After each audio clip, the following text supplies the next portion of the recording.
Welcome to another episode of Let's Play Valhalla. My name's Fourmyle, and we're starting off with me just talking about the cute little caricatures on the end there. I love those. Those make me happy. Those, after if you've been keeping up with other series of videos, then I need this. I need this. This. Thank you. You have no new notifications or reminders. We already went through all of this. We're gonna go to work.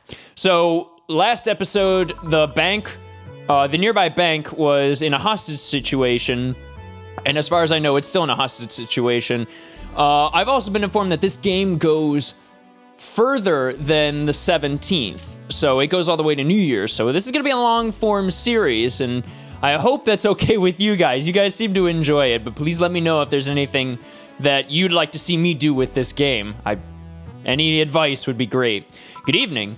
I didn't expect you today. I was waiting for you to call and say you wouldn't be coming or something. Things at the Apollo Bank are getting ugly, so that means more people will be looking for a drink.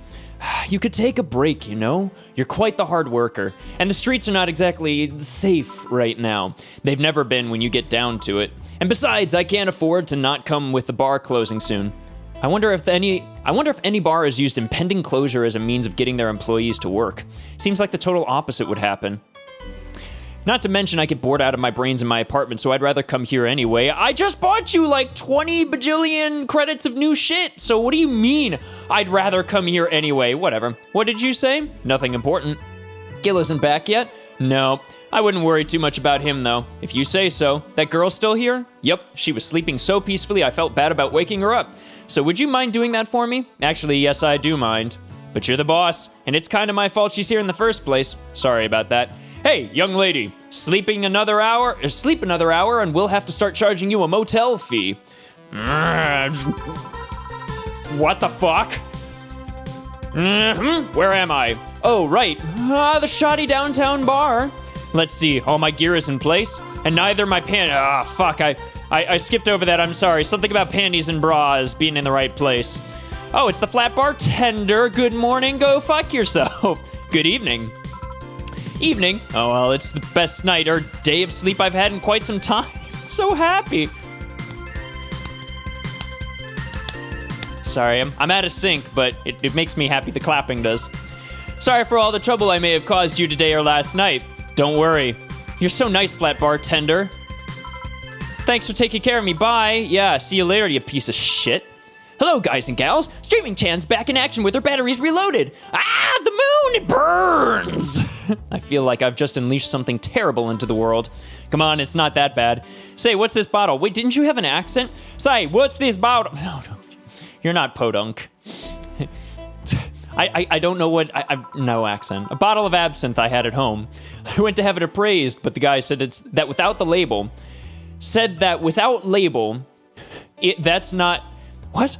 I went to have it appraised, but the guy said that without label, there's not that much value to it. All right, fine. It's still a nice bottle of absinthe, though. I see. Are you going to serve it today? It looks like the absinthe can be detected by the station's database, so it's not counterfeit. That word always trips me up. I'll serve it only if customers ask for it. Sounds good. Want me to serve you a glass of it? I'll pass. Absinthe's not my kind of thing. I've never had absinthe. I don't think I've ever had absinthe. So I'd like to try it sometime, I think. Well then, I'll be in my office. Careful with that thing. Sure thing. All right. Okay then. Oh, we get to pick music. Okay. Okay, here we go. Time to serve, mix, and change light. Wait, that's not how it goes. I was about to say. Also, this is sounding a lot like Scientific's theme for Oxenfree. Nope, never mind, not anymore. But the beginning, that slow major chord pad synth, whatever, man, you get it. Sigh, no one here to retort. Man, it feels lonely without Gil here. I just hope the restlessness in the streets doesn't lead to dangerous or weird types coming in here. Ugh. What the fuck? Holy shit, that was a record-breaking jinx! What the fuck? What the fuck is going on? Well, welcome to Valhalla, what can I get you? Let's see, I'll have a green fairy. Green fairy? Blue fairy. Sorry, the absinthe bottle distracted me. Let's get this brain, a blue fairy. All right, by name, blue fairy. Here we go. Do I want to get the brain drunk off its ass? It doesn't really have an ass. But I don't want to be responsible for brain death, so we're just gonna do regular Carmentrine. 4 Carmentrine, all aged and mixed. All right, there we go. Here you go. Nice, yes, this is the thing. So, how are you gonna, oh, you can grab stuff. Should have figured as much. You can drink stuff and eat. I have the same system Lil M do. Can I ask you something, miss? Call me Taylor, just Taylor. And yes, a cutie like you can ask me anything. I don't think it's a robot, but I'm gonna keep with it anyway. I'm doubling down on the accent. Okay, Taylor, you have to be the first person I've met that didn't go, okay, just Taylor. Nah, too easy. You are a brain in the jar, right? I'm sure not a hologram of that, I am sure. Yup, I'm a bona fide human brain in a jar. All right, that's annoying. It's killing my throat too. So how, why, what? Does my handsomeness make you speechless? You're not something a girl sees every day, and that's saying quite a bit in these parts. Fear not, for I have a speech prepared for these situations. A speech?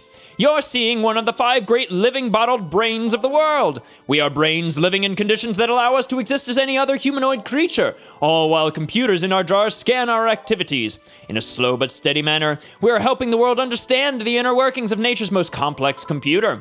I'm guessing you prepared that after being asked the same question too many times, huh? Not out of exasperation or anything like that, mind you. I just wanted to have something thoughtful prepared. Look, I even have a couple of pamphlets with me. You want one? Sure. What brings one of our world's 5 brains in jars to this place, though? Oh, I'm from around here, actually. I just wanted to take a walk for the first time in quite a bit of time. Have you come here before? Sadly, no. Otherwise, I'd remember a cute face like yours. Aww. Speaking of which, can I have your name? It's Jill.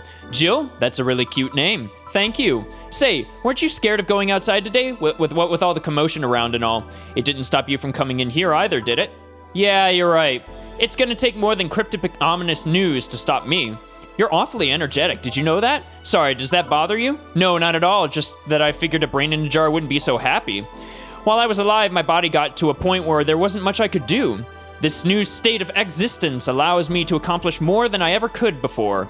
Plus, I'm doing something that'll help people in the long run. Wouldn't you be happy? I wonder. Do you want to make me happy, yes, I guess. It depends. Depends on what it takes, yeah. Don't worry, just give me a beer. All right, then yeah, I'll make you happy. 1 beer to make Taylor happy. You finished that blue fairy really fast, too. 1 beer. Here, a beer. Oh yes, no matter what happens, beer is always good. It's interesting though. Just yesterday I was talking to a client about brain uploads. You were? Yeah, we were talking about how even if you upload your brain, you'd still be here. I'd thought about that too. Do you think the you in the cybernetic environment would feel like she was indeed transferred? Like, would she remember everything? Like waking up someplace else and so on? That's an interesting question. I was actually thinking earlier about being able to transfer someone's brain into a Lilum. One of the brains is being used in such an experiment, actually. They can make a functional Lilum. Unfortunately, the wiring and other such stuff makes it look more creepy than anything. They aren't transferring his identity or anything, though, just wiring him to a body. Oh. You'd think someone would rather do that than float around exposed in a jar. I have to admit the whole brain thing does look creepy.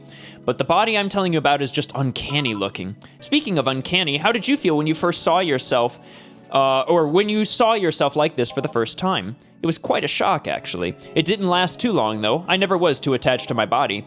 Later in my life, that was almost literal. You know what the downside to this body is? I can't get drunk.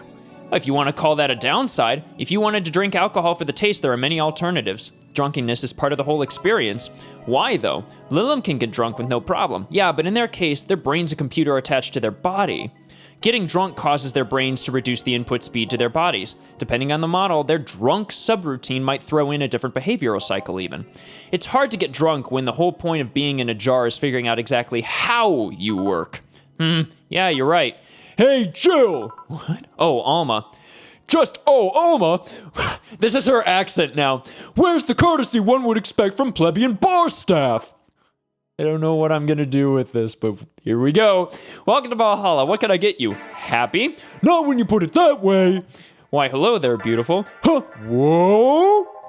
You hurt my feelings, like, with that, darling. Sorry, you wouldn't see talking disembodied brains, or you don't see talking disembodied brains every day. I mean, I did at work a summer in Lila maintenance, but even then, those were talking heads. Ha, stop making sense. I made a reference. Oh, don't worry about it, at least you're not running or fainting. Your name was Alma, right? I'm Taylor. Nice to meet you, Taylor. I gotta stop that too, it's fucking with my throat. Say, Alma, can I buy you a drink? Sorry, I only date people who are at least 50% organic and have at least one face. I know just what to strive for then. Just kidding. It'd make me happy to make you happy by buying you a drink. Does that bother you? I guess if Jill's the bartender, I don't have a problem with that. Awesome. I'll pay for your next drink then. What will you have? I'll have a Cobalt Velvet. And you, Taylor? I'm fine, actually. You gonna have me drink alone? I don't want to drink that much. Okay, then. Let's make a Cobalt Velvet straight from Taylor to Alma. All served on the rocks and mixed. Your drink. Hope you enjoy it. You know, you've been nicer to me these past minutes than at least 3 guys have been in the last year. Wow. Judging from the way you two talk, I'm guessing you've been a client here for a while now, right? Only for about half a year or so, if memory serves right. Really? One would think it's been longer. I feel like it's been longer. Shut up, you love me and you know it. So you just started coming here and that was it? Well, the first time I came here, the other guy, speaking of which, where's Pablo? Gillian, Archimedes, dunno, adventuring or something. Anyways, the other guy served me the first time I came here. Nothing unusual there. The next time I showed up, Jill here was the one serving me, and I don't know, I feel like she just gets me. There's this chemistry. We click. We click, she says. The fact that I feel more chemistry with her than with many other people is kind of sad, though. Why is it sad? Let's date. Wait, what? It's always good to see a nice friendship. Sadly, it's getting late and I've got to go. I'll leave you two lovely ladies alone. See ya. Bye. How does it locomote? How does the brain get around? Is it like a hovercraft thingy or whatever? Please come again. That Taylor sure was nice. A bit weird at first, though. Apparently one of 5 brains being studied by scientists or something. There's a summary of it in this pamphlet. Let's see. Oh yeah, I've heard of them before. Can't believe I actually met one. Say, Alma, how many people are there in your family? Just curious. Well, aside from my mom and dad, we're 4 sisters and 1 brother. Funnily enough, we all have names that start with the first 5 letters in the alphabet. So you're the eldest one? No, I'm actually the middle kid. You're the middle kid, but your name starts with an A? Don't think too much about it. I never said that our order reflected our ages. My sister Carlotta's the eldest one. Then there's Diana just before me. Then comes Eva, and at the bottom lies Belle. Sorry, the youngest one is Bernardo. You've never been alone, I'm guessing. Can't complain about that, I guess. It helps that we were never 5 in the same house. By the time Evita and Bernie were born, Diana and Carlotta had already moved. These names are really working me. Speaking of family, today I came because I need a break from everything that's been going on with them. Do you live with them? No, but Evita and Bernie do. Not to mention I visit them almost every day. Anyway, my second eldest sister, Diana, just separated from her husband. It's not even been a week, but she's already got some other guy in her bed. She left her kid with her husband's parents and pretty much forgot about them. What the fuck? Never mind the fact that they need to go to school and all that. Damn. Diana's life has always been messy, but these days she's really making it big. She wants time for herself to live her life. She didn't think about that when she married the guy at 20. She didn't think about that when marrying a guy she'd only known for like 3 months. Jesus. You should take your own advice. Hey, I'd never marry someone who could catch my attention so quickly, okay? Sure, there was that one time when it almost happened, but I blame the damn stadium kiss cam. Kiss cam? I was going out with the guy my little sister introduced to me. Seems he was her friend's brother or something. We went out a couple of times and he invited me to the basketball game. The mood was nice, but then later the kiss cam focused on us and instead of kissing me, he proposed. What? I almost got caught in the mood and accepted. Huh. So I take it you rejected him in a stadium on the fucking kiss cam. We went out for like 3 weeks. I don't know. Maybe he wanted to get in my pants with the old sex on the wedding night line. But honest to God can't understand why he thought it would be a good idea. That sounds too convoluted, you know? Proposing and waiting for the wedding night just for sex? Never underestimate the lengths a man is willing to go to get you in their bed. I've seen more convoluted plots over the years. I'm feeling tempted to ask, but I'll pass. Want anything else? Huh, what's that bottle? Some bottle of absinthe I found at home. It's unlabeled, so it's not that valuable. Do you know how to serve it? I usually need some kind of spoon to perch a cube of sugar, but the station does all that for me. Do you want some absinthe then? Sure, let's try it. Go to the bottled drinks and drag it to the shaker before mixing. Hooray, absinthe! Careful, it's a strong drink. I'll tell you if it's strong or not. I love her condescending expression. I'll tell you if it's strong or not. Okay. And indeed it is. Holy shit. Are you okay? I'll be fine. I've had worse in college. What did you do in college, by the way? Jaeger bombs, giant taco pizzas, a cute student teacher. We all did a cute student teacher at some point in college. I did not. I'm talking about studies, woman. I know. I'm a computer engineering dropout. Dropout? I was getting fed up with the whole make programs for other people thing. I see. All right, now it's my turn to ask questions. Okay. About what? What kind of family is your family? Well, I'm an only child. My mom and dad split amicably. My mom is a violinist, so she was always away from home with the orchestra. I spent most of my time with my dad, my aunt, and my grandpa. Aside from that, I'd say my childhood was quite uneventful. Huh. Didn't you get something like your mom's artistic vein or something? I played the violin until I was around 16, I think. What made you stop? I don't know. I just kind of said that's it one day and stopped. What about cousins or the rest of your family? I see very little of them, actually.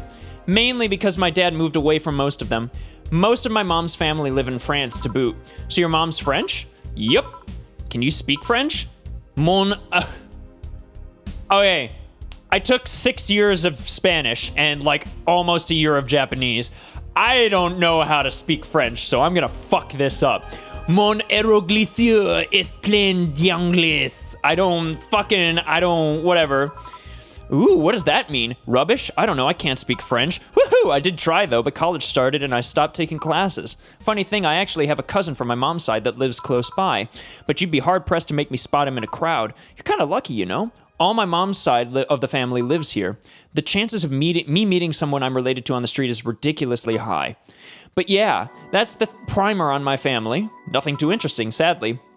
I'm still freaking fucking up words and everything. I did vocal warm-ups today, too. Your mom's a French violinist and you call that uninteresting? I'm wondering if your family has ever made a fuss about you being a hacker. Hacker makes it sound so exotic. It's like if I called you a mixologist. Please don't. Ever. Sounds like something somebody would say to make bartender sound sophisticated. See? I mean, hacker is a good way to summarize it, but it's not the best. I'm a security consultant. People want to find flaws in the security of their systems, and I do my best to pinpoint where it breaks. Be it Glitch City or anywhere else in the world, they need security, I'm their woman. You've told quite a few stories about cracking into some databases to retrieve info, like some sort of mercenary, though. That doesn't change the fact that hacker is not the best term to use. Makes the whole thing sound illegal when it's actually an honest job. Didn't you tell me you once secured some incriminating pics from a guy's cell phone? A mostly honest job. Sheesh. What made you become a hacker, by the way? I've always been a sucker for puzzles. Even as a kid, I always had a Sudoku or crossword with me. But at some point, they started feeling kind of samey. So when I started college, I took a course on system security. It felt like the kind of puzzle I was looking for. I mean, there are all kinds of things involved in breaching net security. You need to attack the stuff from different angles. And it's something that's always evolving. The whole point of everything is to strengthen security. Every time you think you've got the gist of it, they change everything. So it's kind of like an always evolving puzzle. A puzzle I help make harder at that. Huh, I didn't think about it that way. It's less actiony. It is less actiony than what movies make it up to be, though. No real-time frantic typing, nothing like that. Still, seeing my code break through something, it's an amazing feeling. Will you have anything else? Give me something non-alcoholic. I want to play it safe with the whole absinthe thing. Something without alcohol. Simple enough. By type. There we go. Sunshine Cloud is 2 aldehyde, 2 Bronson extract with optional carmentrine, so no alcohol. It tastes like old chocolate milk with its good smell intact. Some say it tastes like caramel, too. I fucked that up. There we go. Here. I hope you haven't spiced up this one. Alma, please. Say, Jill, what's the worst thing that could happen if you don't get your drinks right? Well, people have the right to not give me money. If they don't pay for it, I don't get my bonus. No bonus means less money and no tips, which doesn't help because I have to pay bills. Oh, I see. Do you have to make an effort to pay your bills? Nope. You have no idea how much I hate you right now. Well, my job pays pretty well, and I'm not the kind to spend too much on things other than food and bills. Maybe maintenance on my hands and new equipment, but aside from that, oh, I know, if you have trouble with your bills, why not live with me? We could be roommates. Dunno. Moving my stuffs through the stairs because the elevator's broken. Having to move my liquor collection. Never mind the fact that my cat's a shut-in that got very upset the one time I moved some furniture around. The idea of moving just gives me a headache. You shouldn't take things so seriously when I say them, you know? I don't, but I've thought about it before. Now I need some air. I'm gonna take my break. You wanna come? Are you inviting me to the back of the bar? You should invite me to dinner first. Every minute you waste making jokes is time taken from my break. Fine, let's go. Boss, I'm taking my break. Call me if anyone comes in. Sure. Yay, we made it! The screen is ridiculously blue, too. I can see it reflected in my face. All right, no, we did the thing. We are gonna save over here. Hooray! I think that's it for today. Yeah, no, I think that's it for today. We are all out of time, so we have a lot more episodes to get through, but I'm excited to see what the rest of today, because the bank heist thingy is still going on, I'm excited to see what happens for the rest of today. But we met a brain in the jar, so that was nice, I guess, and we got to see Alma again, which is always great. So yay, best friends! So yes, thank you for tuning into this episode of Let's Play Valhalla. My name's Fourmyle. Like and subscribe if you like what you saw. Comment what you liked about this episode and what you want to see or are expecting in the next episodes. I'm excited to see what happens with the bank heist, frankly. I can't wait to see Sai, or whatever her name is, the green-haired girl. Let's see some more of her, please. So thank you for tuning in. I'll see you guys in the next episode. Bye.